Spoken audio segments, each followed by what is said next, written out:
Hi friends, the जब junction channel में आपका स्वागत है। और अभी तक अगर आप सब्सक्राइब नहीं किए हैं तो इसको सब्सक्राइब कीजिए। हम लोग जो है भारत की नदियां पढ़ रहे थे। इसमें हमने जो है प्रायद्वीपीय भारत की नदियां पढ़ा था, जिसमें हमने अरब सागर में गिरने वाली नदियां और बंगाल की खाड़ी में गिरने वाली नदियां, इन दो विषयों पे चर्चा करने वाले थे। जिसमें पिछले क्लास में जो है हम लोग अरब सागर में गिरने वाली नदियों के बारे में चर्चा किए थे, पूरी तरह से मैप में देख करके। अब जो हम लोग एक एक नदी करके देखेंगे। हमने पिछले वीडियो में भी दो नदी के बारे में चर्चा किया था, तो आपसे यह अनुरोध है कि आप इस वीडियो को देखने से पहले पिछला वीडियो जरूर देखें, तब आपको समझ में आएगा। तो आइए आज का क्लास हम लोग शुरू करते हैं। जो हमारा तीसरी नदी जो थी, जो अरब सागर में गिरने वाली थी, वह है माही नदी। अगर हम माही नदी की उद्गम का हम बात करेंगे तो एमपी के धार जिला या मेहर झील या विंध्य श्रेणी यहां से निकलती है। यहाँ पे हमने तीन वर्ड लिखा है कि एमपी के धार जिला, मेहर झील और विंध्य झील। कभी कभी जो एग्जाम में प्रश्न आते हैं वहां पे आपको केवल एमपी के धार जिला ही दिया रहेगा, फिर या फिर विंध्य श्रेणी ही दिया रहेगा या मैकाल झील ही दिया रहेगा। तो कोई भी दे तो उससे आप क्लियर कर सकते हैं, इसलिए हमने तीनों बात को बताया। तो माही नदी का उद्गम जो है एमपी के धार जिला, मेहर झील और विंध्य श्रेणी, ठीक है, तीनों एक ही जगह है। यहीं से जो है माही नदी निकलती है। अगर हम इसकी लंबाई की बात करेंगे तो 583 किलोमीटर है। 583 किलोमीटर है। और माही नदी जो है वह पहले अपने उत्तर दिशा में चलती है और फिर यू टर्न ले लेती है। यू टर्न कहाँ पे लेती है? राजस्थान में। माही नदी जो है वह यू टर्न राजस्थान में लेती है और गुजरात के खंबात के खाड़ी में जाकर के गिर जाती है।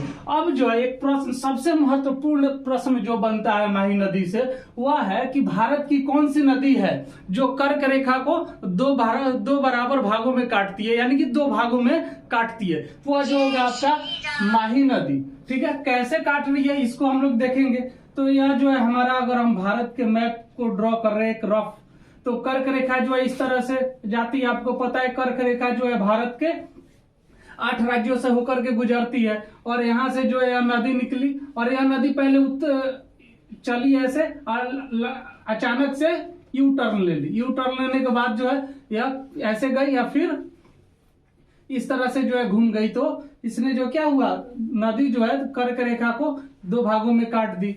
ठीक है, अगर हम इसकी सहायक नदी की बात करेंगे, माही नदी की सहायक नदियों की बात करेंगे, तो दो महत्वपूर्ण है, एक सोन नदी और दूसरा जाखम नदी। ठीक है, तो माही नदी से जितने भी इंपॉर्टेंट पॉइंट्स थे हमने उसको देखा। अब हम बात करते हैं नर्मदा नदी की, जो कि अरब सागर में गिरती है। तो अगर नर्मदा नदी की लंबाई की बात करेंगे तो वह है 1312 किलोमीटर नर्मदा नदी की लंबाई। और उसके उद्गम की बात करेंगे तो मैकाल श्रेणी के अमरकंटक से निकलती है और खंबात की खाड़ी में जाकर के खत्म हो जाती है। तो मैकाल श्रेणी के अमरकंटक से बोले या छत्तीसगढ़ एमपी बॉर्डर से, ठीक है, यह जो है उद्गम स्थान हो जाएगा और इसका मुहाना हो जाएगा खंबात की खाड़ी। ठीक है, अब नर्मदा नदी से इंपॉर्टेंट पॉइंट की अगर हम बात करें तो जो है पहला जो सबसे महत्वपूर्ण पॉइंट बनता है वो है नर्मदा नदी विंध्य और सतपुड़ा, विंध्य पर्वत और सतपुड़ा श्रेणी के मध्य भ्रंश घाटी में बहती है। यानी कि अगर हम यहाँ पे देख ले, अगर यह भारत का मैप है, ठीक है, तो यह जो है यहाँ से मैकाल श्रेणी से नर्मदा नदी निकली और यहाँ पे खंबात की खाड़ी में खत्म हो रही है। और ऊपर में जो है वह है विंध्य श्रेणी और नीचे में जो है वह है सतपुड़ा श्रेणी। ठीक है, तो प्रश्न बनते हैं कि विंध्य श्रेणी और सतपुड़ा श्रेणी को अलग कौन करता है? तो नर्मदा नदी अलग करती है, यानी कि दोनों के मध्य में बहती है। अब हमने एक वर्ड का यूज किया था, वह है भ्रंश घाटी। तो भ्रंश घाटी किसे कहते हैं?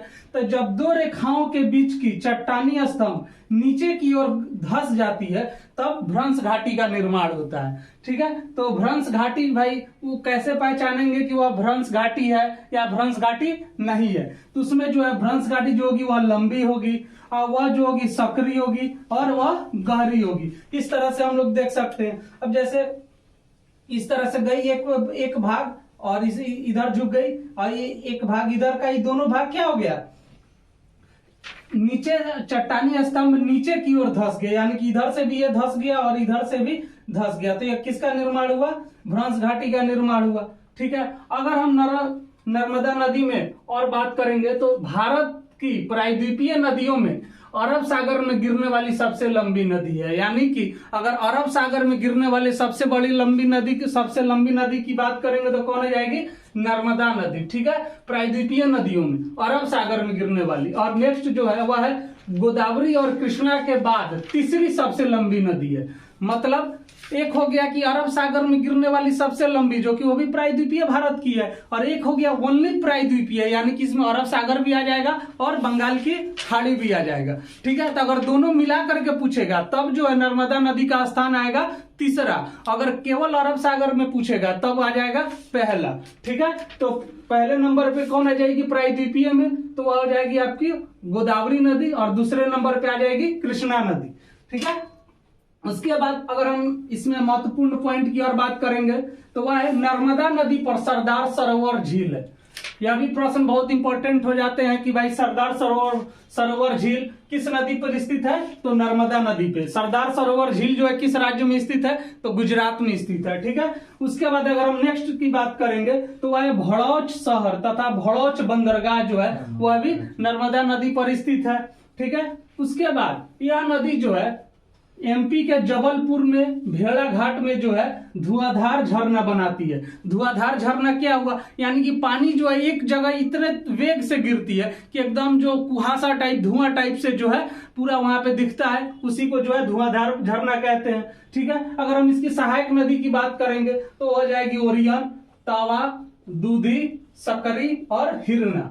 यह जो हो गई नर्मदा नदी की सहायक नदी हो गई। अब हम बात करते हैं नेक्स्ट तापी नदी की। तो तापी नदी की लंबाई जो है 724 किलोमीटर है। अगर हम इसके उद्गम की बात करेंगे तो सतपुड़ा मध्य प्रदेश के बैतूल पठार में जो है मलतुई स्थान से निकलती है और अरब सागर में जाकर के खत्म हो जाती है। ठीक है, अब तापी में जो है जो महत्वपूर्ण पॉइंट है उसको देख लेते हैं। जो तापी नदी के मुहाने पे जो है सूरत शहर है। यानी कि जब नदी एकदम सागर में मिलने के कगार पे रहती है, एकदम उसके मुहाने पर जो है कौन सा शहर है? सूरत शहर है। ठीक है, उसके बाद अगर हम बात करेंगे कि तापी नदी किन किन राज्यों से होकर के गुजरती है तो आपको पता है कि मध्य प्रदेश से निकली, उसके बाद यह नदी महाराष्ट्र में एंट्री करती है, फिर जो है गुजरात में जाकर के अरब सागर में मिल जाती है। तो अगर हम बात करेंगे कि सबसे ज्यादा लंबी जो है, यानी कि सबसे ज्यादा लंबाई किस राज्य में रहता है, तो वह हो जाएगा आपका महाराष्ट्र में। ठीक है, सर्वाधिक लंबाई।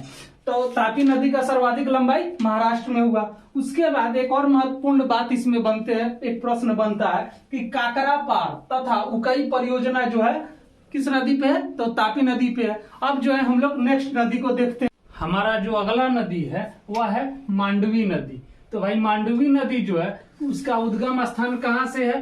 तो कर्नाटक के बेलग्राम से निकलती है और गोवा होते हुए अरब सागर में गिर जाती है। यानी कि कर्नाटक के बेलगाम नामक स्थान से निकली और वहां से गोवा में एंट्री की और अरब सागर में मिल गई। और जो मांडवी नदी है इसे गोवा की जीवन रेखा नदी भी कहा जाता है। गोवा की जीवन रेखा नदी किसे कहते हैं? मांडवी नदी को। जीवन रेखा कहने का मतलब हो गया कि इसी नदी पे जो है, जो वहां का कृषि क्षेत्र है वह इसी नदी पे पूरी तरह से डिपेंड है। ठीक है, उसके बाद अगर हम मांडवी नदी की बात करेंगे तो इसकी लंबाई की तो वह है 81 किलोमीटर। बहुत छोटी नदी है, मात्र है 81 किलोमीटर। ठीक है, उसके बाद मांडवी नदी जो है वह एक ज्वारीय नदी है। क्या है? ज्वारीय नदी। यह क्वेश्चन हमेशा पूछता है, ज्वारीय नदी कौन सी है? तो मांडवी नदी। ठीक है, उसके बाद अगर हम बात करते हैं कि हमने आपको बताया कि गोवा में एंट्री करती है। ठीक है, तो गोवा का जो राजधानी है पणजी वह इसी मांडवी नदी के किनारे स्थित है। तो हमने मांडवी नदी के बारे में कुछ महत्वपूर्ण पॉइंट्स देखे। उसके बाद हम नेक्स्ट बात करेंगे कि जुआरी नदी। जुआरी नदी जो है गोवा की सबसे लंबी नदी है और इसका जो है अगर पूरा लंबाई की बात करेंगे तो वह हो जाएगा 34 किलोमीटर। पूरी लंबाई की बात 34 किलोमीटर। और देखिए यहाँ पे जो है मांडवी नदी है 81 किलोमीटर। तो ऐसा नहीं है कि गोवा में ही पूरी 81 किलोमीटर है। हमने आपको बताया कि कर्नाटक से निकली और अरब सागर में गिरी, तो दूसरे स्टेट मिला करके इतना हुआ, ना कि केवल गोवा को लेकर के। ठीक है, तो ये जुआरी नदी की लंबाई हो गई 34 किलोमीटर और जुआरी और मांडवी के मुहाने पर मार्मो गोवा बंदरगाह स्थित है। यानी कि जुआरी और मांडवी नदी के किनारे पे मार्मो गोवा बंदरगाह स्थित है। और जो भारत में 13 बड़े बंदरगाह हैं, उसमें जो है मार्मोगोआ का भी स्थान आता है। ठीक है, हम लोग इस बंदरगाह टॉपिक में इसको डिटेल से देखेंगे। ठीक है, उसके बाद अगर हम बात करेंगे कि वास्को डिगामा शहर तथा वास्को डिगामा बंदरगाह, वह जो है जुआरी नदी के किनारे स्थित है। गोवा में एक शहर है वास्को डिगामा शहर के नाम से, और वास्को डिगामा बंदरगाह भी है, छोटा बंदरगाह में आता है, तो वह भी जुआरी नदी के किनारे स्थित है। अब हम बात कर लेते हैं शरावती नदी की। देखिए यहाँ पे हमने कल थोड़ा सा मिस्टेक कर दिया था पिछले वीडियो में, उसको भी हम यहाँ पे क्लियर कर देंगे कि कर्नाटक में जो है मुहाना बनाने वाली नदियों की अगर हम बात करेंगे तो आ जाएगा काली, शरावती, बेड़ती और नेत्रवती। यानी कि कौन कौन सी नदियों का मुहाना जो है कर्नाटक में बनता है, तो काली, शरावती, बेड़ती और नेत्रवती। लेकिन ये जितनी भी नदियां हैं इसमें सबसे ज्यादा जो प्रश्न बनते हैं वो हमारे शरावती नदी से बनते हैं, तो हम शरावती नदी को देखेंगे, और सब जो नदियां वो इतनी इंपॉर्टेंट नहीं है। तो अगर हम उद्गम की बात करेंगे तो कर्नाटक में शिमोगा से या अम्बु तीरथ से निकलती है और अरब सागर में जो है जाकर के खत्म हो जाती है, यानी कि अरब सागर में मिल जाती है। तो कहां से निकली शरावती नदी? कर्नाटक से निकली, और इसका लंबाई की बात करेंगे तो 128 किलोमीटर। उसके बाद अगर इसकी हम महत्वपूर्ण पॉइंट्स की बात करेंगे तो शरावती नदी पर भारत का सबसे ऊंचा प्रपात जो स्थित है वह है जोग प्रपात या गरसोपा जोग प्रपात, या इसी का नाम महात्मा गांधी जोग प्रपात है। ठीक है, अब हम बात कर लेते हैं कि प्रपात, जोग प्रपात किसे कहते हैं। तो देखिए जो झरने होते हैं वो दो तरह के होते हैं। एक जो हो गए वह आपको इस तरह से आएंगे और पानी जो ऐसे डायरेक्ट नीचे गिरेगी, डायरेक्ट जो नीचे गिरेगी वह जो है प्रपात हुआ।